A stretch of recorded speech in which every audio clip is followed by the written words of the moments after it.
Welcome to घटना study. दोस्तों, उत्तर प्रदेश अधीनस्थ सेवा चयन आयोग द्वारा आयोजित होने वाली एक कनिष्ठ सहायक भर्ती परीक्षा के लिए टो सीरीज का प्रैक्टिस सेट नंबर 10 आज हम लोग करने वाले हैं। तो चलिए शुरुआत करते हैं प्रैक्टिस सेट नंबर 10 से संबंधित हिंदी का पहला प्रश्न। पहला प्रश्न है, ब्रज हिंदी की किस उपभाषा वर्ग के अंतर्गत है? तो राइट आंसर है यहाँ पे सी, पश्चिमी हिंदी। पश्चिमी हिंदी में शामिल उपभाषाएं हैं ब्रज, कन्नौजी, बुंदेली, खड़ी बोली और हरियाणवी। पूर्वी हिंदी में शामिल उपभाषाएं हैं अवधी, बघेली, छत्तीसगढ़ी। तो यहाँ पे पूछा गया है ब्रज हिंदी की किस उपभाषा वर्ग के अंतर्गत है? ऑप्शन सी राइट आंसर है, पश्चिमी हिंदी। अगला प्रश्न है, इनमें से किस बोली का बिहारी हिंदी से संबंध नहीं है? तो अवधी बोली का संबंध पूर्वी हिंदी से है, जबकि दी गई अन्य बोलियों का संबंध बिहारी से है। तो यहाँ पे राइट आंसर हो जाएगा ए, अवधी। अवधी बोली का बिहारी हिंदी से संबंध नहीं है, ऑप्शन ए राइट आंसर है, अवधी। अगला प्रश्न है, जहां उपमेय का प्रतिषेध कर उपमान की स्थापना की जाए वहां अलंकार है। जहां उपमेय में उपमान को प्रबल रूप में कल्पित कर देखा जाता है वहां उत्प्रेक्षा अलंकार होता है। राइट आंसर हो जाएगा यहाँ पे ए, उत्प्रेक्षा अलंकार। जबकि उपमेय पर उपमान का आरोप या उपमान और उपमेय का अभेद ये रूपक होता है। यहाँ पे राइट आंसर ए है, उत्प्रेक्षा अलंकार। जहां उपमेय का प्रतिषेध कर उपमान की स्थापना की जाए वहां पे उत्प्रेक्षा अलंकार होता है, ऑप्शन ए राइट आंसर है। अगला प्रश्न है, भाषा में शब्द और अर्थ की दृष्टि से सौंदर्य उत्पन्न करता है। तो भाषा में शब्द और अर्थ की दृष्टि से सौंदर्य उत्पन्न करने वाला तत्व अलंकार कहलाता है, ऑप्शन बी राइट आंसर है, अलंकार। और अलंकार के तीन भेद हैं, शब्द अलंकार, अर्थालंकार तथा उभय अलंकार। तो भाषा में शब्द और अर्थ की दृष्टि से सौंदर्य उत्पादन करता है अलंकार, ऑप्शन बी राइट आंसर है, अलंकार। अगला प्रश्न है, मुखचंद्र शब्द में निम्न में से कौन सा समास है? तो मुखचंद्र शब्द में कर्मधारय समास है, ऑप्शन ए राइट आंसर है, कर्मधारय समास। जिसका समास विग्रह है चंद्र रूपी मुख। कर्मधारय समास में पहला शब्द विशेषण तथा दूसरा शब्द विशेष्य होता है। तो मुखचंद्र शब्द में कर्मधारय समास है, ऑप्शन ए राइट आंसर है। अगला प्रश्न है, अतियुक्त शब्द में संधि है।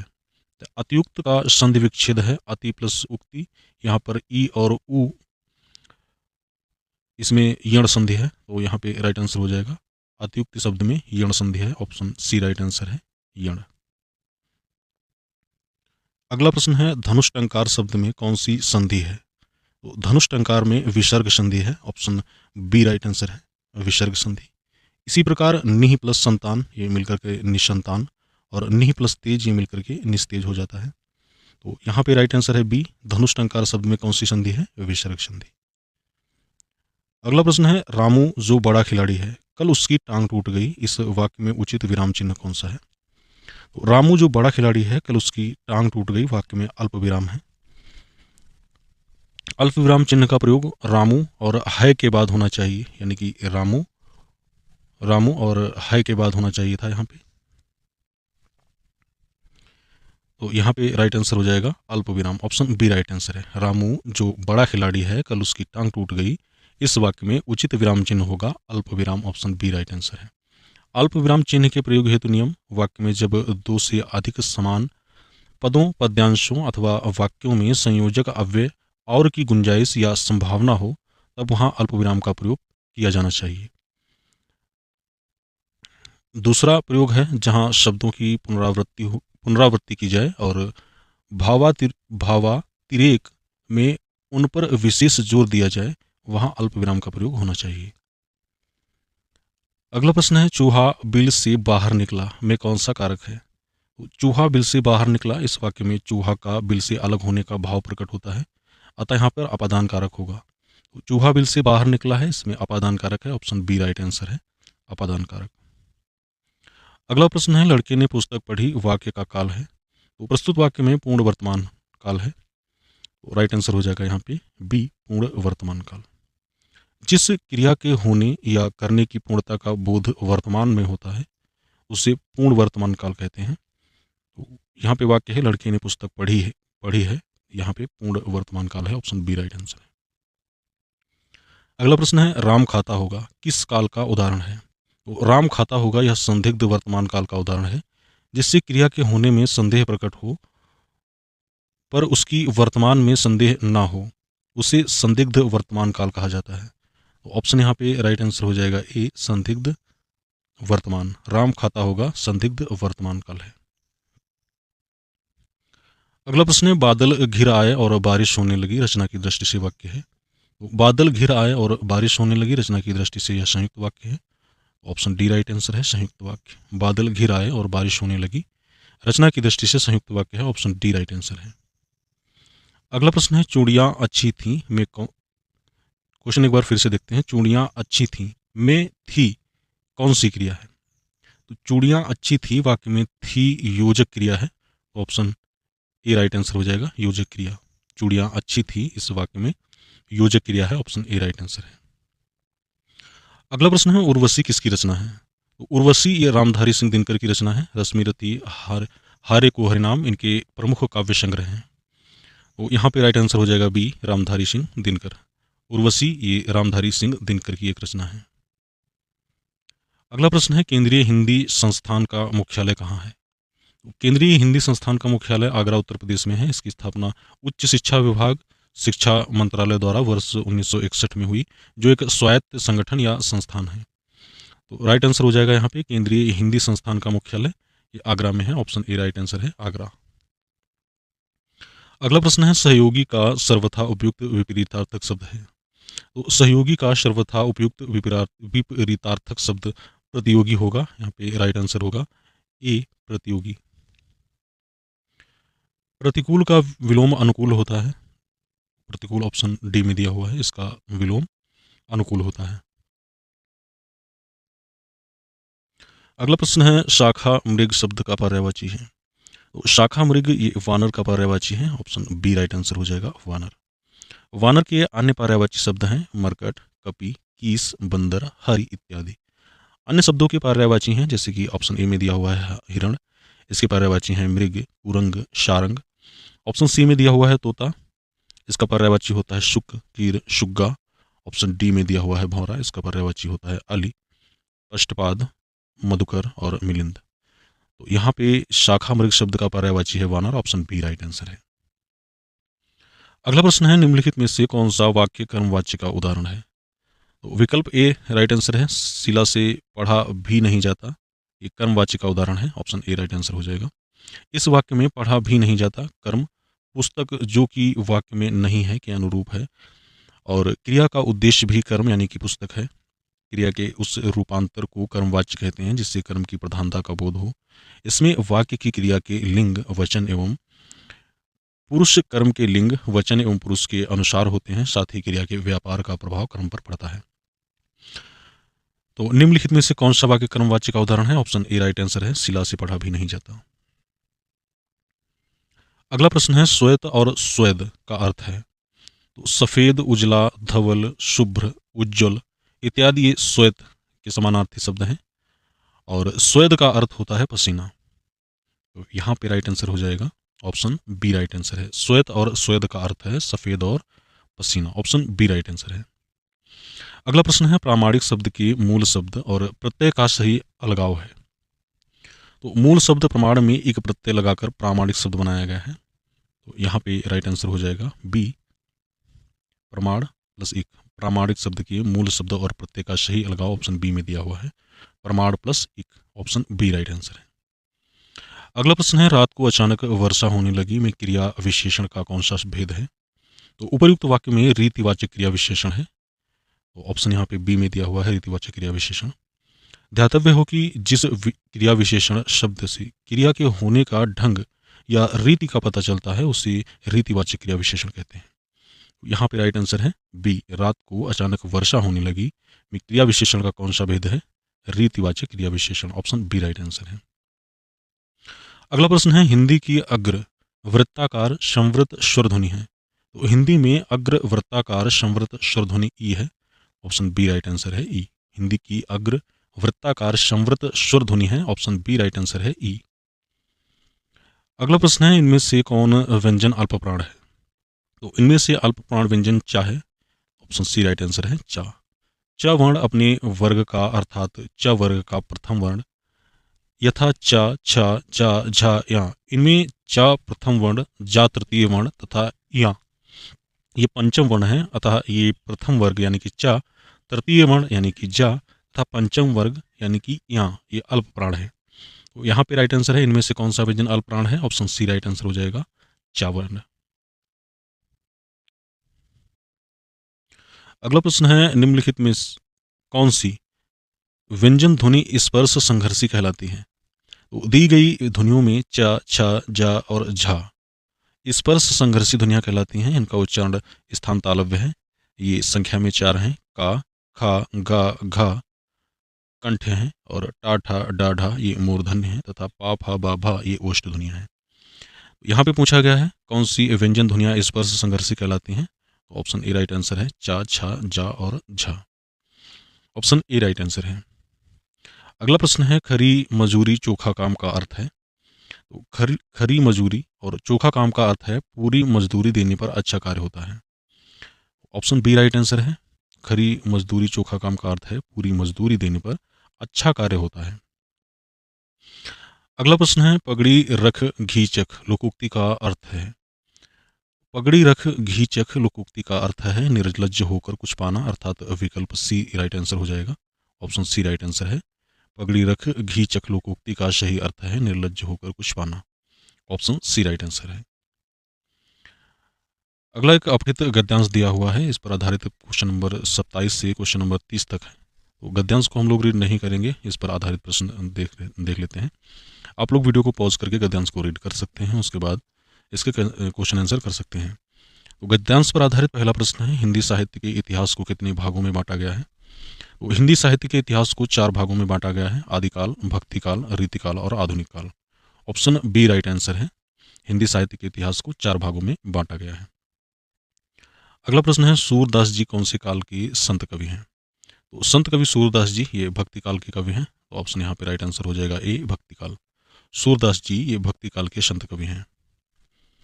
अगला प्रश्न है निम्नलिखित रचनाओं में से कौन सी रचना सूरदास जी की नहीं है। तो रामायणी ये सूरदास जी की नहीं, ये बल्कि कबीरदास जी की रचना है। तो यहाँ पे राइट आंसर हो जाएगा ए।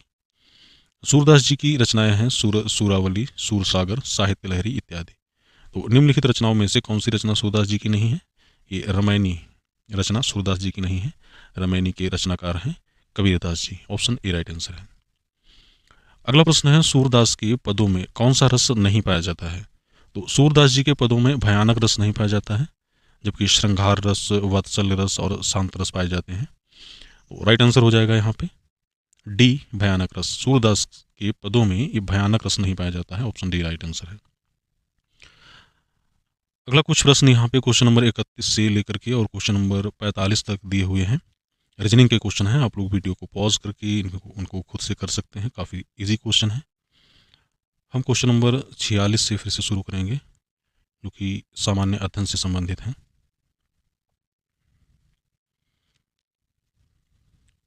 तो क्वेश्चन नंबर 46 से संबंधित पहला प्रश्न है सामान्य अध्ययन से संबंधित, गदर क्रांति आरंभ होने का सबसे मुख्य कारण क्या था। तो गदर आंदोलन की भावी राजनीति को 3 घटनाओं ने बहुत प्रभावित किया। लाला हरदयालाल की गिरफ्तारी, कामागाटामारू प्रकरण और प्रथम विश्व युद्ध का आरंभ। इतिहासकार विपिन चंद्र के अनुसार प्रथम विश्व युद्ध की शुरुआत से ही वह सबसे महत्वपूर्ण घटना थी जो गदर आंदोलन आरंभ होने का कारण थी। तो यहाँ पे राइट आंसर हो जाएगा ए प्रथम विश्व युद्ध आरंभ होना। गदर क्रांति आरंभ होने का सबसे मुख्य कारण था प्रथम विश्व युद्ध आरंभ होना। अगला प्रश्न है किस स्वतंत्रता सेनानी ने महात्मा गांधी को पहली बार राष्ट्रपिता कहकर संबोधित किया था। तो महात्मा गांधी को सर्वप्रथम राष्ट्रपिता सुभाष चंद्र बोस ने कहा था। ऑप्शन बी राइट आंसर है, सुभाष चंद्र बोस। 6 जुलाई 1944 को सुभाष चंद्र बोस ने आज़ाद हिंद रेडियो पर बोलते हुए गांधी जी को संबोधित किया। भारत की स्वाधीनता का आखिरी युद्ध शुरू हो चुका है। राष्ट्रपिता भारत की मुक्ति से इस पवित्र युद्ध में हम आपका आशीर्वाद और शुभकामनाएं चाहते हैं। ये सुभाष चंद्र बोस ने कहा था। तो ऑप्शन यहाँ पे बी राइट आंसर है। किस स्वतंत्रता सेनानी ने महात्मा गांधी को पहली बार राष्ट्रपिता कहकर संबोधित किया था। Option B Subhash Chandra Bose. अगला प्रश्न है भारतीय तिरंगे यानी कि तिरंगा ध्वज में अशोक चक्र का रंग कौन सा है। तो भारतीय तिरंगे यानी कि ध्वज में अशोक चक्र का रंग गहरा नीला होता है। तो ऑप्शन यहाँ पे सी राइट आंसर है, गहरा नीला। संविधान सभा द्वारा 22 जुलाई 1947 को राष्ट्रीय ध्वज को अपनाया गया। भारतीय तिरंगे की लंबाई और चौड़ाई का अनुपात 3:2 है। भारतीय तिरंगे की पट्टियाँ केसरिया, सफ़ेद एवं हरे रंग की हैं। तो यहाँ पे राइट आंसर है सी, भारतीय तिरंगे यानी कि ध्वज में अशोक चक्र का रंग है गहरा नीला। ऑप्शन सी राइट आंसर है। अगला प्रश्न है, और सभी कुछ प्रतीक्षा कर सकता है किंतु कृषि नहीं, यह उद्गार किसका है? तो और सभी कुछ प्रतीक्षा कर सकता है किंतु कृषि नहीं, यह कथन है पंडित जवाहरलाल नेहरू का। ऑप्शन यहाँ पे सी राइट आंसर है, पंडित जवाहरलाल नेहरू। और सभी कुछ प्रतीक्षा कर सकता है किंतु कृषि नहीं, ये पंडित जवाहरलाल नेहरू ने कहा था। ऑप्शन सी राइट आंसर है। अगला प्रश्न है, भारत में सोयाबीन किसानों की मदद के लिए ई चौपाल, जिसे आमतौर पर सोया चौपाल प्रोग्राम कहा जाता है, किसके द्वारा की गई एक पहल है? भारत में सोयाबीन किसानों की मदद के लिए ई चौपाल ITC द्वारा की गई एक पहल है। इससे मुख्यतः छोटे एवं सीमांत किसान अधिक लाभान्वित हो रहे हैं। तो यहाँ पे राइट आंसर हो जाएगा डी, ITC। भारत में सोयाबीन किसानों की मदद के लिए ई चौपाल, जिसे आमतौर पर सोया चौपाल प्रोग्राम कहा जाता है, ये ICTC के द्वारा शुरू की गई एक पहल थी। ऑप्शन डी राइट आंसर है। अगला प्रश्न है, डेन्यूब नदी का उद्गम किस देश में है? तो डेन्यूब नदी ये मध्य यूरोप में बहने वाली एक नदी है। यह जर्मनी के ब्लैक फॉरेस्ट से निकलती है और काला सागर में मिल जाती है। यहाँ पे राइट आंसर हो जाएगा बी, जर्मनी। डेन्यूब नदी लगभग 10 देशों से गुजरती है। Germany, Austria, Slovakia, Hungary, Croatia, Serbia, Bulgaria, Moldova, Ukraine और रोमानिया। वोल्गा नदी के बाद डेन्यूब यूरोप की दूसरी सबसे लंबी नदी है। तो डेन्यूब नदी का उद्गम स्थल किस देश में है? ऑप्शन बी राइट आंसर है, जर्मनी में। अगला प्रश्न है, राष्ट्रीय कृषि बाजार यानी कि NAM क्या है? तो राष्ट्रीय कृषि बाजार भारत में कृषि वस्तुओं के लिए ऑनलाइन व्यापार मंच है, जो किसानों, व्यापारियों और खरीदारों को वस्तुओं के ऑनलाइन व्यापार के लिए सुविधा प्रदान करता है। इसकी स्थापना 14 अप्रैल 2016 को हुई थी। ऑप्शन सी राइट आंसर है यहाँ पे, कृषि उपज के लिए राष्ट्रीय ई व्यापार मंच है। राष्ट्रीय कृषि बाजार यानी कि NAM क्या है? कृषि उपज के लिए राष्ट्रीय ई व्यापार मंच। अगला प्रश्न है, भारत में निम्नलिखित में से किस बैंक ने सर्वप्रथम इंटरनेट बैंकिंग सेवाओं की पेशकश की थी? तो भारत ने वर्ष 1998 में ICICI बैंक ने सर्वप्रथम इंटरनेट बैंकिंग सेवाओं की पेशकश की थी। ATM का सर्वप्रथम भारत में संचालन वर्ष 1987 यानी कि मुंबई में HSBC बैंक द्वारा किया गया था।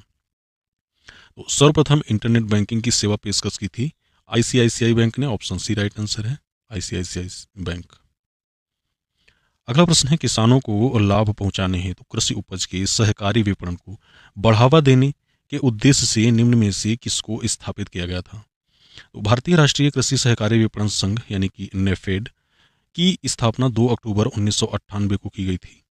नेफेड की स्थापना कृषि उत्पादों के सहकारी विपणन को बढ़ाने के लिए की गई थी, जिससे किसानों को लाभ मिल सके। तो किसानों को लाभ पहुंचाने हेतु कृषि उपज के सहकारी विपणन को बढ़ावा देने के उद्देश्य से नेफेड को स्थापित किया गया था। ऑप्शन ए राइट आंसर है। अगला प्रश्न है, क्लोरोफिल जलाया जाए तो कौन सा तत्व शेष बचेगा? तो पर्णहरिम यानी कि क्लोरोफिल एक प्रोटीन युक्त जटिल रासायनिक यौगिक है। यह वर्णक पत्तों के हरे रंग का कारण है। पौधों द्वारा प्रकाश संश्लेषण हेतु उसमें पर्णहरिम की उपस्थिति आवश्यक होती है।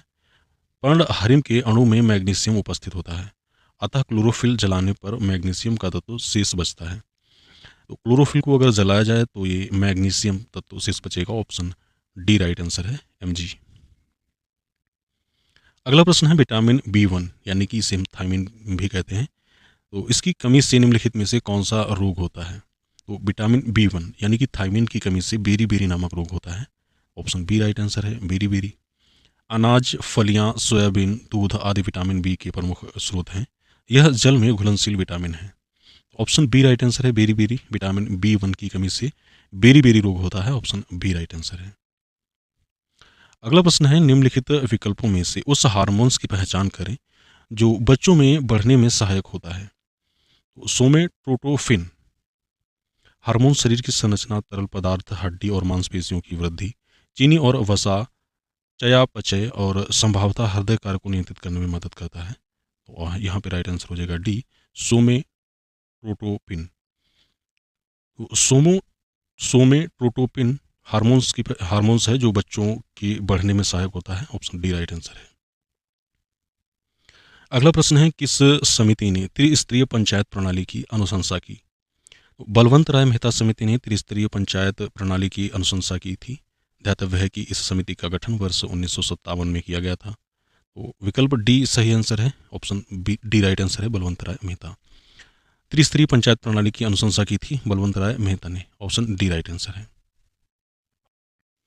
अगला प्रश्न है, भारत में पंचायती राज स्थापित करने वाले प्रथम 2 राज्य कौन थे? तो भारत में पंचायती राज स्थापित करने वाले प्रथम 2 राज्य थे राजस्थान एवं आंध्र प्रदेश। सर्वप्रथम 2 अक्टूबर 1959 को राजस्थान के नागौर जिले में पंचायती राज व्यवस्था को लागू किया गया था। यहाँ पे राइट आंसर है, भारत में पंचायती राज स्थापित करने वाले प्रथम 2 राज्य हैं राजस्थान और Andhra Pradesh. Option C right answer है यहाँ पे। अगला प्रश्न है, किसी नए राज्य के गठन के लिए भारतीय संविधान की किस अनुसूची में संशोधन करने की आवश्यकता होती है? तो किसी नए राज्य के गठन के लिए संविधान की प्रथम अनुसूची में संशोधन करने की आवश्यकता होती है। ऑप्शन बी राइट आंसर है, प्रथम अनुसूची। प्रथम अनुसूची अनुच्छेद 1 से 4 में भारत के राज्यों तथा केंद्र शासित प्रदेशों की सूची, उनकी सीमाओं में परिवर्तन और उस परिवर्तन को करने के लिए जरूरी कानून और प्रक्रिया का प्रावधान है। तो किसी नए राज्य के गठन के लिए भारतीय संविधान की किस अनुसूची में संशोधन करने की आवश्यकता होती है? ऑप्शन बी राइट आंसर है, प्रथम अनुसूची में। अगला प्रश्न है, स्वामी विवेकानंद युवा सशक्तिकरण योजना के तहत पात्र छात्र छात्राओं को टैबलेट स्मार्टफोन देने हेतु वित्तीय वर्ष 2023-24 में उत्तर प्रदेश सरकार ने कितनी राशि का आवंटन बजट में किया है? तो स्वामी विवेकानंद युवा सशक्तिकरण योजना के तहत पात्र छात्र छात्राओं को टैबलेट और स्मार्टफोन देने हेतु वित्तीय वर्ष 2023-24 में उत्तर प्रदेश सरकार ने 3600 करोड़ रुपए की राशि का आवंटन बजट में किया है। तो यहाँ पे राइट आंसर हो जाएगा सी 3600 करोड़। इस योजना के तहत सरकार ने वित्तीय वर्ष 2023-24 में 35 लाख छात्रों को टैबलेट और स्मार्टफोन वितरित करने का लक्ष्य रखा है। तो स्वामी विवेकानंद युवा सशक्तिकरण योजना के तहत पात्र छात्र छात्राओं को टैबलेट या स्मार्टफोन देने हेतु वित्तीय वर्ष 2023-24 में उत्तर प्रदेश सरकार ने 3600 करोड़ रुपए का आवंटन बजट में किया है। ऑप्शन सी राइट आंसर है, 3600 करोड़ रुपए। अगला प्रश्न है, विश्व का सबसे बड़ा कार्यालय परिसर कहाँ बनाया जा रहा है? विश्व का सबसे बड़ा कार्यालय परिसर गुजरात की सूरत में बनाया जा रहा है। नवंबर 2023 में प्रधानमंत्री नरेंद्र मोदी इसका उद्घाटन करेंगे। तो गुजरात का सूरत, ऑप्शन ए राइट आंसर है। विश्व के सबसे बड़े कार्यालय परिसर का नाम सूरत डायमंड्स बूट्स होगा। इससे पूर्व विश्व का सबसे बड़ा कार्यालय परिसर अमेरिकी सुरक्षा विभाग का पेंटागन कार्यालय परिसर था। तो विश्व का सबसे बड़ा कार्यालय परिसर ये बनाया जा रहा है। ऑप्शन ए राइट आंसर है, गुजरात में। अगला प्रश्न है, जुलाई 2023 में कौन सा हवाई अड्डा 4 रनवे और एलिवेटेड टैक्सी वे वाला देश का पहला हवाई अड्डा बन गया है? तो जुलाई 2023 में केंद्रीय नागरिक उड्डयन मंत्री ज्योतिरादित्य सिंधिया ने दिल्ली अंतर्राष्ट्रीय हवाई अड्डे पर एक नए रनवे और एक दोहरे मार्ग वाले एलिवेटेड टैक्सी वे का उद्घाटन किया। इसी के साथ ये हवाई अड्डा 4 रनवे और एक एलिवेटेड टैक्सी वे वाला देश का पहला हवाई अड्डा बन गया है। तो यहाँ पे राइट आंसर हो जाएगा, जुलाई 2023 में केंद्रीय नागरिक उड्डयन मंत्री ज्योतिरादित्य सिंधिया ने दिल्ली अंतर्राष्ट्रीय हवाई अड्डे पर एक नए रनवे और एक दोहरे मार्ग वाले एविएटेड टैक्सी वे का उद्घाटन किया है। यहाँ पे राइट आंसर है बी, दिल्ली अंतर्राष्ट्रीय हवाई अड्डा।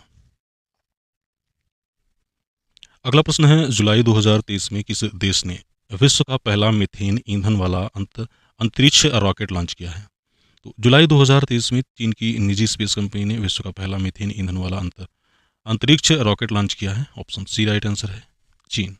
लॉन्च किए गए रॉकेट का नाम ज़्यूकू 2 है। मीथेन संचालित रॉकेट में मीथेन को ईंधन के रूप में और तरल ऑक्सीजन को ऑक्सीडाइजर के रूप में उपयोग किया जाता है। तो जुलाई 2023 में ये चीन देश ने विश्व का पहला मीथेन ईंधन वाला अंतर्राष्ट्रीय रॉकेट लॉन्च किया है। ऑप्शन सी राइट आंसर है। अगला प्रश्न है, अगस्त 2023 में बुडापेस्ट हंगरी में आयोजित विश्व चैंपियनशिप 2023 में भारतीय एथलीट नीरज चोपड़ा ने भाला फेंक स्पर्धा में कितनी दूरी तक भाला फेंक स्वर्ण पदक जीता है?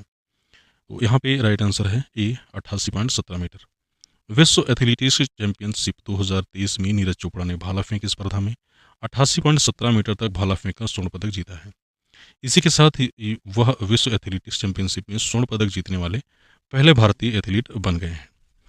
तो अगस्त 2023 में बुडापेस्ट हंगरी में आयोजित विश्व चैंपियनशिप 2023 में भारतीय एथलीट नीरज चोपड़ा ने भाला फेंक स्पर्धा में 88.17 मीटर दूरी तक भाला फेंक कर स्वर्ण पदक जीता है। ऑप्शन ए राइट आंसर है। अगला प्रश्न है, चौथी पीढ़ी के कंप्यूटर के निर्माण में प्रमुख प्रयोग किया जाता है। तो क्वेश्चन नंबर 66 से कंप्यूटर के क्वेश्चन चालू होते हैं। क्वेश्चन नंबर 66 है, चौथी पीढ़ी के कंप्यूटर के निर्माण में प्रयोग किया जाता है। तो निर्वात ट्यूबों का प्रयोग पहली पीढ़ी के कंप्यूटरों में, जो कि 1942 से 1955 में, और ट्रांजिस्टर का प्रयोग द्वितीय पीढ़ी यानी कि सेकेंड जनरेशन के कंप्यूटरों में, ये 1955 से 1964 में, और आईसी चिप का प्रयोग तृतीय पीढ़ी के कंप्यूटर में, ये 1964 से 1975 में, तथा माइक्रो प्रोसेसर का प्रयोग चौथी पीढ़ी के कंप्यूटरों में, जो कि 1975 से वर्तमान में किया गया। तो यहाँ पे राइट आंसर हो जाएगा डी, माइक्रो प्रोसेसर। चौथी पीढ़ी के कंप्यूटरों के निर्माण में माइक्रो प्रोसेसर का प्रयोग किया जाता है। ऑप्शन डी राइट आंसर है। अगला प्रश्न है, सीपीयू और मेमोरी कंप्यूटर के पर स्थित होते हैं। तो सीपीयू और मेमोरी कंप्यूटर के मदरबोर्ड पर स्थित होते हैं। यहाँ पे राइट आंसर हो जाएगा आपका डी, मदरबोर्ड। मदरबोर्ड एक प्रिंटेड सर्किट बोर्ड और कंप्यूटर की नींव है। यह सीपीयू, मेमोरी, हाई ड्राइव व अन्य कंप्यूटर हार्डवेयर को पावर आवंटित करता है तथा उनके बीच कनेक्टिविटी प्रदान करता है। तो सीपीयू और मेमोरी कंप्यूटर के मदरबोर्ड पर स्थित होते हैं। ऑप्शन डी राइट आंसर है। अगला प्रश्न है, यूएसबी संग्रह युक्ति का कौन सा प्रकार है। तो यूएसबी अर्थात यूनिवर्सल सीरियल बस एक द्वितीयक यानी कि सेकेंडरी प्रकार की संग्रह युक्ति होती है जो तेजी से डेटा विनिमय करने हेतु प्रयोग की जाती है। तो यूएसबी संग्रह युक्ति है द्वितीयक। ऑप्शन बी राइट आंसर है, द्वितीयक प्रकार का। यूएसबी संग्रह युक्ति का द्वितीयक प्रकार का है। ऑप्शन बी राइट आंसर है। अगला प्रश्न है, किसी प्रिंटर का रेजोल्यूशन मापा जाता है। तो किसी प्रिंटर का रेजोल्यूशन डॉट्स प्रति इंच यानी कि डीपीआई में व्यक्त किया जाता है। डीपीआई किसी इमेज में उपस्थित डॉट के घनत्व को प्रदर्शित करता है। सभी प्रिंटर डॉट्स की एक श्रृंखला का प्रयोग करके प्रिंट करते हैं। तो किसी प्रिंटर का रेजोल्यूशन या डॉट प्रति इंच में मापा जाता है। ऑप्शन सी राइट आंसर है, डॉट प्रति इंच में। अगला प्रश्न है, कंप्यूटर की घड़ी की स्पीड की गणना में की जाती है। तो कंप्यूटर के सीपीयू की घड़ी की स्पीड की गणना डेटा संसाधित यानी कि डेटा प्रोसेस करने की फ्रीक्वेंसी के आधार पर की जाती है। पहले इसे मिलियन साइकिल प्रति सेकंड या मेगा हर्ट्ज में मापा जाता था, परंतु अब उच्च श्रेणी के प्रोसेसर्स उपलब्ध होने के कारण इसे गीगा हर्ट्ज में मापा जाता है। तो कंप्यूटर की घड़ी की स्पीड की गणना गीगा हर्ट्ज में की जाती है। ऑप्शन डी राइट आंसर है, गीगा हर्ट्ज। अगला प्रश्न है, विंडो के बीच शीघ्रता से अदला बदली करने का तरीका निम्न में से कौन सा है। तो विंडो के बीच शीघ्रता से अदला बदली करने का तरीका अल्ट प्लस टैब है। तो यहाँ पे राइट आंसर हो जाएगा ए, अल्ट प्लस टैब। विंडो के बीच शीघ्रता से अदला बदली करने का तरीका निम्नलिखित में से अल्ट प्लस टैब होता है। ऑप्शन ए राइट आंसर है। अगला प्रश्न है, मशीनी भाषा है। तो मशीनी भाषा एक निम्नतम स्तर यानी कि लो लेवल की प्रोसेसिंग भाषा है। यही एकमात्र भाषा है जिसे कंप्यूटर समझ सकता है। सर्वप्रथम क्रमादेशों को मशीनी भाषा में ही लिखा गया था और यह एक प्रकार के कंप्यूटर की भाषा है जो अन्य कंप्यूटर की भाषा से भिन्न है। तो मशीनी भाषा एक निम्न स्तर की प्रोग्रामिंग भाषा है। तो यहाँ पे राइट आंसर हो जाएगा आपका डी, उपर्युक्त सभी सही है। मशीनी भाषा वह है जिसमें सर्वप्रथम क्रमादेशों को लिखा गया। एकमात्र भाषा है जो कंप्यूटर समझता है और मशीनी भाषा एक प्रकार के कंप्यूटर की भाषा जो दूसरे प्रकार के कंप्यूटरों की भाषा से भिन्न है। तो ऑप्शन यहाँ पे डी राइट आंसर है। अगला प्रश्न है, 1 टेराबाइट किसके बराबर होता है। तो 1 टेराबाइट 1048,576 मेगाबाइट्स के बराबर होता है। यह इसका बाइनरी मूल्य कहलाता है, जबकि इसका द्विआधारीय मूल्य 2 की पावर 20 मेगाबाइट होता है, अर्थात 1 टेराबाइट बराबर 2 की पावर 20 MB। तो यहाँ पे राइट आंसर हो जाएगा ए, 2 की पावर 20 मेगाबाइट। 1 टेराबाइट किसके बराबर होता है। ऑप्शन ए राइट आंसर है, 2 की पावर 20 मेगाबाइट के बराबर। अगला प्रश्न है, विश्व का सबसे बड़ा नेटवर्क कौन सा है। तो इंटरनेट विश्व का सबसे बड़ा नेटवर्क है जो दुनिया भर में फैले व्यक्तिगत, सार्वजनिक, शैक्षिक, व्यापारिक तथा सरकारी नेटवर्कों के आपस में जुड़े होने से बनता है। तो विश्व का सबसे बड़ा नेटवर्क है। ऑप्शन ए राइट आंसर है, इंटरनेट। अगला प्रश्न है, किसी नेटवर्क पर कंप्यूटर का पता कहलाता है। तो आईपी एड्रेस का पूरा नाम इंटरनेट प्रोटोकॉल एड्रेस है या एड्रेस किसी नेटवर्क पर कंप्यूटर का पता होता है। ऑप्शन बी राइट आंसर है। किसी नेटवर्क पर कंप्यूटर का पता कहलाता है आईपी एड्रेस। अगला प्रश्न है, निम्नलिखित में से किसका उपयोग वेब पेज लिखने के लिए किया जाता है? तो तकनीकी रूप से वेब पेज एक विशेष प्रकार का दस्तावेज है जिसे HTML नामक कंप्यूटर भाषा में लिखा जाता है। HTML का पूरा नाम हाइपर टेक्स्ट मार्कअप लैंग्वेज है। तो यहाँ पे राइट आंसर हो जाएगा डी, HTML, सॉरी ऑप्शन यहाँ पे ए राइट आंसर है, HTML। HTML का उपयोग वेब पेज लिखने के लिए किया जाता है। ऑप्शन ए राइट आंसर है, HTML।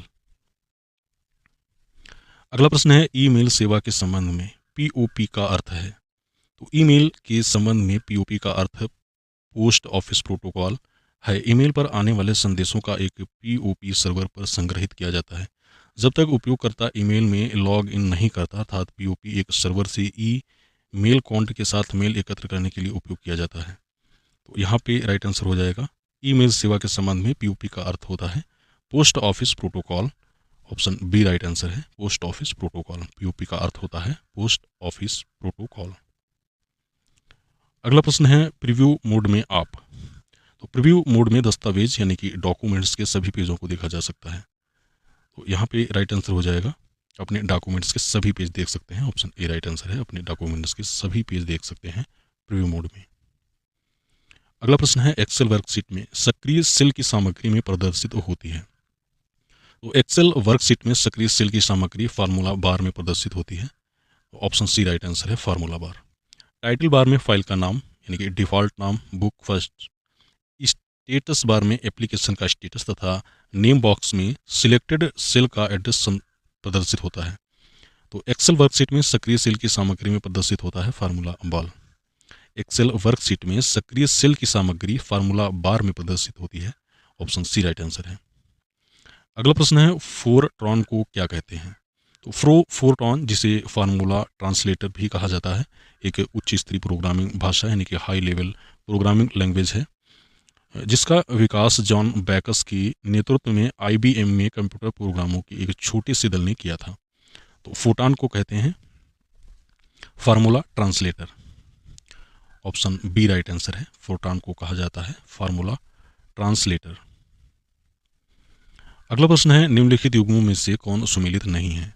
तो राम प्रसाद बिस्मिल का जन्म शाहजहांपुर में 1897 ईस्वी में हुआ था और यहाँ पे दिया हुआ है इलाहाबाद, तो ये सुमेलित नहीं है क्योंकि राम प्रसाद बिस्मिल का जन्म शाहजहांपुर में हुआ था 1897 ईस्वी में। बाकी के अमीर खुसरो ये एटा से संबंधित हैं, मिर्ज़ा गालिब आगरा से संबंधित हैं और जोश ये मलियाबाद से संबंधित हैं। ये महान क्रांतिकारी और चंद्रशेखर आज़ाद के सहयोगी थे राम प्रसाद बिस्मिल जी। काकोरी केस अब काकोरी एक्शन में वर्ष 1927 में गोरखपुर में इन्हें फांसी दी गई थी। अमीर खुसरो का जन्म 1253 ईस्वी में पटियाली एटा में हुआ था और वर्तमान में पटियाली नवगठित जनपद कासगंज में स्थित है। मिर्ज़ा गालिब आगरा तथा जोश मलियाबाद से संबंधित हैं। तो यहाँ पे सुमेलित नहीं है, राम प्रसाद बिस्मिल का संबंध इलाहाबाद से नहीं है, इनका संबंध है शाहजहांपुर से। ऑप्शन डी सुमेलित नहीं है। अगला प्रश्न है, उत्तर प्रदेश के निम्नलिखित जिलों में से किसका क्षेत्रफल सर्वाधिक है? जनगणना 2011 के अनुसार क्षेत्रफल की दृष्टि से उत्तर प्रदेश का सबसे बड़ा जिला लखीमपुर खीरी है और इसका क्षेत्रफल है 7680 वर्ग किलोमीटर एवं सबसे छोटा जिला हापुड़ है। किंतु जनसंख्या की दृष्टि से प्रदेश का सबसे बड़ा जिला इलाहाबाद अब प्रयागराज एवं सबसे छोटा जिला महोबा है। तो यहाँ पे पूछा गया है, उत्तर प्रदेश के निम्नलिखित जिलों में से किसका क्षेत्रफल सर्वाधिक है? ऑप्शन ए राइट आंसर है, लखीमपुर खीरी का क्षेत्रफल सर्वाधिक है। अगला प्रश्न है, निम्नलिखित में से किस धार्मिक समुदाय का उत्तर प्रदेश में तीसरा प्रमुख स्थान है? तो 2011 की जनगणना के अनुसार उत्तर प्रदेश के धार्मिक समुदायों में सर्वाधिक हिंदू 1593,12,654, दूसरे स्थान पर मुसलमान हैं जिनकी संख्या है 3,84,83,967 और तीसरे स्थान पर सिख हैं जिनकी संख्या है 6,43,500। चौथे, पाँचवें और छठे स्थान पर क्रमशः बौद्ध, ईसाई और जैन धर्मों को मानने वाले हैं। तो यहाँ पे पूछा गया है तीसरा स्थान, तो तीसरा स्थान पर सिख हैं। तो राइट आंसर हो जाएगा यहाँ पे ऑप्शन डी। निम्नलिखित में से किस धार्मिक समुदाय का उत्तर प्रदेश में तीसरा प्रमुख स्थान है? Option D Sikh. अगला प्रश्न है, निम्नलिखित में से कौन सही सुमेलित नहीं है? तो उत्तर प्रदेश के ललितपुर जिले में यूरेनियम के सीमित भंडार की खोज की गई है और यहाँ पे दिया हुआ है ऑप्शन डी, यूरेनियम झांसी से संबंधित है। तो ये सही सुमेलित नहीं है क्योंकि यूरेनियम ये ललितपुर से संबंधित है। प्रदेश में कोयला सोनभद्र जिले से निचले गोंडवाना क्षेत्र में पाया जाता है और सोनभद्र जिले के सिंगरौली क्षेत्र में कोयले का विशाल भंडार है। बलुआ पत्थर मिर्ज़ापुर ज़िले में पाया जाता है और सिलिका बालू ये इलाहाबाद और प्रयागराज में पाया जाता है। तो निम्नलिखित में से कौन सा सुमेलित नहीं है? ऑप्शन डी सही सुमेलित नहीं है। बाकी के कोयला सोनभद्र से संबंधित है, बलुआ पत्थर मिर्ज़ापुर से संबंधित है और सिलिका बालू ये इलाहाबाद से संबंधित है। यूरेनियम का संबंध ललितपुर से है, तो ऑप्शन डी राइट आंसर हो जाएगा। अगला प्रश्न है, उत्तर प्रदेश के किस क्षेत्र में सोयाबीन की फसल मुख्यतः उगाई जाती है? तो उत्तर प्रदेश के बुंदेलखंड के अंतर्गत सभी जनपदों में एवं बदायूं, शाहजहांपुर, रामपुर, बरेली, मेरठ आदि में सोयाबीन की खेती की जाती है। इसमें 40 से 45% प्रोटीन तथा 20 से 22% तक तेल की मात्रा पाई जाती है। मैदानी क्षेत्रों में इसकी बुवाई का उपयुक्त समय 20 जून से 10 जुलाई तक है। तो उत्तर प्रदेश के किस क्षेत्र में सोयाबीन की फसल मुख्यतः उगाई जाती है? ऑप्शन डी राइट आंसर है, बुंदेलखंड क्षेत्र में। अगला प्रश्न है, उत्तर प्रदेश में कौन सा जिला अवनालिका अपरदन से सर्वाधिक प्रभावित है? तो उत्तर प्रदेश का इटावा जिला अवनालिका अपरदन से सर्वाधिक प्रभावित जिला है। यह यमुना एवं चंबल नदियों के मध्य स्थित है। यहाँ चंबल नदी काफ़ी घुमावदार रूप में बहती है एवं गड्ढों का निर्माण करती है, जिससे यहाँ बिहड़ों का निर्माण होता है जो अवनालिका अपरदन के लिए मुख्य रूप से उत्तरदायी होते हैं। तो उत्तर प्रदेश में कौन सा जिला अवनालिका अपरदन में सर्वाधिक प्रभावित है? अवनालिका अपरदन से सर्वाधिक प्रभावित है, ऑप्शन ए राइट आंसर है, इटावा जिला। उत्तर प्रदेश का इटावा जिला अवनालिका अपरदन से सर्वाधिक प्रभावित है। अगला प्रश्न है, उत्तर प्रदेश का मुख्य लोक नृत्य है? तो उत्तर प्रदेश में उल्लिखित तीनों नृत्य उत्तर प्रदेश के प्रमुख लोक नृत्य हैं। धोबिया राग नृत्य ये प्रदेश की धोबी जनजाति द्वारा किया जाने वाला नृत्य है और राय नृत्य ये बुंदेलखंड की महिलाओं द्वारा कृष्ण जन्माष्टमी पर किया जाने वाला मयूर नृत्य है, जबकि सायरा नृत्य बुंदेलखंडी किसानों द्वारा फसल काटने की खुशी में किया जाता है। तो ऑप्शन डी राइट आंसर है, उपयुक्त सभी उत्तर प्रदेश का प्रमुख लोक नृत्य है, ऑप्शन डी उपयुक्त सभी, धोबिया, राई और सायरा। अगला प्रश्न है, आल्हा एक लोकप्रिय संगीत किस क्षेत्र का है? तो आल्हा ये बुंदेलखंड क्षेत्र की प्रसिद्ध वीर रस की कथा है। इस वीर रस कथा में महोबा के वीर भाइयों आल्हा और उदल की वीरता का वर्णन किया जाता है। तो यहाँ पे राइट आंसर हो जाएगा, आल्हा बुंदेलखंड क्षेत्र की प्रसिद्ध वीर रस की कथा है, ऑप्शन बी राइट आंसर है, बुंदेलखंड। आल्हा एक लोकप्रिय संगीत ये बुंदेलखंड क्षेत्र का है, ऑप्शन बी राइट आंसर है। अगला प्रश्न है, निम्नलिखित में से कौन एक सही सुमेलित नहीं है? तो एक तरफ स्थान दिए हुए हैं और दूसरी तरफ उत्तर प्रदेश की जिले दिए हुए हैं। तो बटेश्वर का संबंध आगरा से है और देवा शरीफ का संबंध ये जौनपुर से नहीं है, ये बाराबंकी से है और संकिस्सा का संबंध है फर्रुखाबाद से और बिट्ठूर का संबंध है कानपुर से। तो यहाँ पे राइट आंसर हो जाएगा बी, देवा शरीफ ये सही सुमेलित नहीं है, इसका संबंध है बाराबंकी से। सही सुमेलन कुछ इस प्रकार है, बटेश्वर आगरा से संबंधित है, देवा शरीफ बाराबंकी से संबंधित है, संकिस्सा फर्रुखाबाद से संबंधित है और बिट्ठूर का संबंध कानपुर से है। ऑप्शन बी राइट आंसर है, देवा शरीफ का संबंध जैनपुर से नहीं बाराबंकी से है। अगला प्रश्न है, निम्नलिखित में से किस राज्य में जापानी एंसेफेलाइटिस अनुसंधान केंद्र स्थापित किया जाने वाला है? तो वर्ष 2017-18 में गोरखपुर के बीआरडी मेडिकल कॉलेज अस्पताल में एंसेफेलाइटिस से अधिक जनसंख्या में हुई बच्चों की मौत के पश्चात केंद्र सरकार द्वारा गोरखपुर उत्तर प्रदेश में जापानी एंसेफेलाइटिस अनुसंधान केंद्र की स्थापना की जा रही है। ऑप्शन यहाँ पे राइट आंसर हो जाएगा बी, उत्तर प्रदेश। निम्नलिखित में से उत्तर प्रदेश में जापानी एंसेफेलाइटिस अनुसंधान केंद्र की स्थापना की जा रही है, ऑप्शन बी राइट आंसर है। अगला प्रश्न है, निम्नलिखित में से किस नगर में राजकीय ललित कला अकादमी उत्तर प्रदेश अवस्थित है? तो राजकीय ललित कला अकादमी लखनऊ में स्थित है, इसकी स्थापना 8 फरवरी 1962 को हुई थी, ऑप्शन ए राइट आंसर है, लखनऊ। लखनऊ नगर में राजकीय ललित कला अकादमी उत्तर प्रदेश में अवस्थित है, ऑप्शन ए राइट आंसर है। अगला प्रश्न है, निम्न में से उत्तर प्रदेश के किस जनपद में आर्यभट्ट नक्षत्रशाला स्थित है? तो आर्यभट्ट नक्षत्रशाला ये रामपुर में स्थित है, ऑप्शन डी राइट आंसर है, रामपुर। यह परियोजना डिजिटल लेजर तकनीकी पर आधारित है।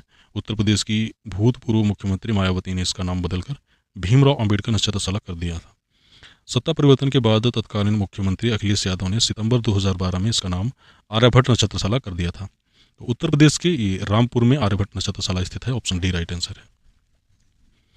अगला प्रश्न है, उत्तर प्रदेश में देश का पहला पब्लिक ट्रांसपोर्ट रोपवे किस शहर में बनाया जा रहा है? राइट आंसर है यहाँ पे बी, वाराणसी। उत्तर प्रदेश में देश का पहला पब्लिक ट्रांसपोर्ट रोपवे ये वाराणसी में बनाया जा रहा है, ऑप्शन बी राइट आंसर है।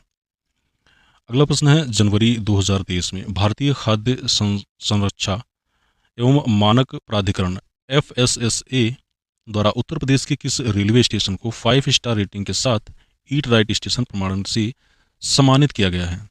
तो जनवरी 2023 में भारतीय खाद्य संरक्षा एवं मानक प्राधिकरण FSSAI द्वारा वाराणसी छावनी रेलवे स्टेशन के यात्रियों को उच्च गुणवत्ता वाला पौष्टिक भोजन प्रदान करने के लिए 5 स्टार रेटिंग के साथ ईट राइट स्टेशन प्रमाणन से सम्मानित किया गया है। तो ऑप्शन सी राइट आंसर है, वाराणसी छावनी रेलवे स्टेशन। जनवरी 2023 में भारतीय खाद्य संरक्षा एवं मानक प्राधिकरण द्वारा उत्तर प्रदेश के वाराणसी छावनी रेलवे स्टेशन को 5 स्टार रेटिंग के साथ ईट राइट स्टेशन प्रमाणन से सम्मानित किया गया है। अगला प्रश्न है, जनवरी 2023 में रक्षा मंत्रालय द्वारा गणतंत्र दिवस 2023 की सर्वश्रेष्ठ झांकी एवं सर्वश्रेष्ठ मार्चिंग टुकड़ियों के घोषित परिणाम में उत्तर प्रदेश की झांकी को कौन सा स्थान प्राप्त हुआ है? तो 30 जनवरी 2023 को रक्षा मंत्रालय द्वारा गणतंत्र दिवस 2023 की सर्वश्रेष्ठ झांकी एवं सर्वश्रेष्ठ मार्चिंग टुकड़ियों के घोषित परिणाम में उत्तर प्रदेश की अयोध्या दीपोत्सव विषय पर आधारित झांकी को तीसरा स्थान प्राप्त हुआ है। तो यहाँ पे राइट आंसर हो जाएगा बी, तीसरा। गणतंत्र दिवस परेड में उत्तराखंड की मानसखंड विषय पर आधारित झांकी ने पहला स्थान प्राप्त किया है। तो रक्षा मंत्रालय द्वारा गणतंत्र दिवस 2023 की सर्वश्रेष्ठ झांकी एवं सर्वश्रेष्ठ मार्चिंग टुकड़ियों के घोषित परिणाम में उत्तर प्रदेश की झांकी को तीसरा स्थान प्राप्त हुआ है। ऑप्शन बी राइट आंसर है। अगला प्रश्न है, उत्तर प्रदेश के किस शहर में pharmaceutical research and innovation institute स्थापित किया जाएगा? तो ये उत्तर प्रदेश के लखनऊ में स्थापित किया जाएगा। ऑप्शन ए राइट आंसर है, लखनऊ।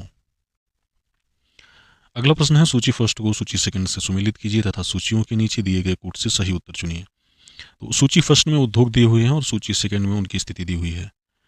तो विस्फोटक, इसका संबंध है कानपुर से, विस्फोटक उद्योग का संबंध है कानपुर से। और कृत्रिम रबड़ कारखाना, इसका संबंध है बरेली से। और पर्यटन उद्योग, इसका संबंध है आगरा से। और प्लाईवुड, इसका संबंध है नजीमाबाद से। तो ए का तीसरा, बी का पहला, ए का तीसरा, बी का पहला, ऑप्शन यहाँ पे बी राइट आंसर है। सही सुमेलन कुछ इस प्रकार है, विस्फोटक ये कानपुर से संबंधित है, कृत्रिम रबड़ का संबंध बरेली से है, पर्यटन उद्योग का संबंध आगरा से है और प्लाईवुड का संबंध ये नजीबाबाद से है। अगला प्रश्न है, उत्तर प्रदेश में अल्प योजना तथा लखनऊ योजना का संबंध क्रमशः है? तो उत्तर प्रदेश में अल्प योजना का संबंध प्राथमिक शिक्षा तथा लखनऊ योजना परिवहन विकास से संबंधित है। तो ऑप्शन सी राइट आंसर है यहाँ पे, प्राथमिक शिक्षा तथा परिवहन विकास से। भारतीय सड़क कांग्रेस द्वारा वर्ष 1985 में सड़कों के विकास संबंधी 20 वर्षीय योजना का निर्माण किया गया, जिसे लखनऊ प्लान यानी कि लखनऊ योजना के नाम से जाना जाता है। तो उत्तर प्रदेश में कल्प योजना और तथा लखनऊ योजना का संबंध है प्राथमिक शिक्षा तथा परिवहन विकास से। ऑप्शन सी राइट आंसर है। अगला प्रश्न है, कानपुर में स्थित लाल इमली मिल किस प्रकार के वस्त्र के लिए प्रसिद्ध थी?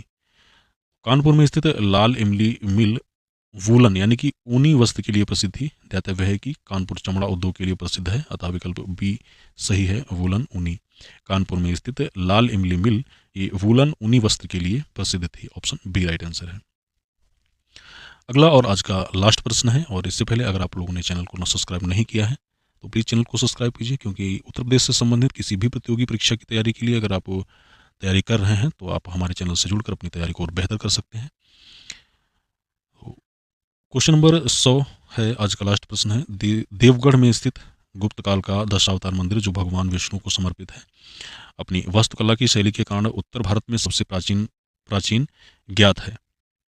तो देवगढ़ में स्थित गुप्त काल का दशावतार मंदिर जो भगवान विष्णु को समर्पित है, अपनी वास्तुकला शैली के कारण उत्तर भारत में सबसे प्राचीन ज्ञात पंचायतन मंदिर का उदाहरण है। इस मंदिर में गंगा और यमुना की आकृतियां गर्भगृह की ओर जाने वाले नक्काशीदार द्वार को सुशोभित करती हैं। ऑप्शन सी राइट आंसर है, पंचायतन मंदिर। देवगढ़ में स्थित गुप्त काल का दशावतार मंदिर जो भगवान विष्णु को समर्पित है, अपनी वास्तुकला की शैली के कारण उत्तर प्रदेश में सबसे प्राचीन ज्ञात पंचायतन मंदिर है। ऑप्शन सी राइट आंसर है। तो थैंक्स फॉर वॉचिंग फ्रेंड्स।